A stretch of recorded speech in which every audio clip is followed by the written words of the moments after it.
السلام علیکم دوستو، حضرت علی نے فرمایا بے فکر ہو جاؤ، اللہ پاک مخلوص دلوں کے ساتھ کبھی ناانصافی نہیں کرتا، اور جب عرش والی کی مرضی ہو تو فرش والوں کی سازشیں بیکار ہو جاتی ہیں۔ ضروری نہیں کہ ہم سب کو پسند آئے، زندگی ایسے جیو کہ رب کو پسند آئے، اور لفظوں کا استعمال حفاظت سے کرنی چاہیے، یہ ہمارے پرورش کا بہترین ثبوت ہوتے ہیں۔ آزمائشیں کتنی ہی طویل کیوں نہ ہوں، صبر کے سیلے ہمیشہ خوبصورت ہی ہوتے ہیں، اور اخلاق وہ موتی ہے جس کی کوئی قیمت نہیں ہوتی، مگر اس سے ہر چیز خریدی جا سکتی ہے۔ جن لوگوں کی تنہائیاں پاک ہوتی ہیں ان کی دعائیں کبھی رد نہیں ہوتی، اور مضبوط تو وہ لوگ ہیں جو رونے کے بعد اپنے آپ کو خود سمجھائیں اللہ ہے نا، سب ٹھیک ہو جائے گا۔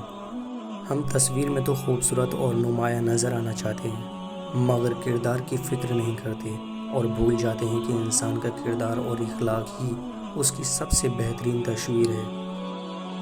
اور سمجھدار بیوی وہ ہوتی ہے جو زندگی کے معاملات میں خاوند کو بڑا بنا کر رکھے، کیونکہ خاوند کو اللہ نے مرتبے میں بڑا بنایا ہے۔ اللہ سے رشتہ اتنا مضبوط رکھو کہ تمہیں کسی کے سہارے کی ضرورت نہ رہے۔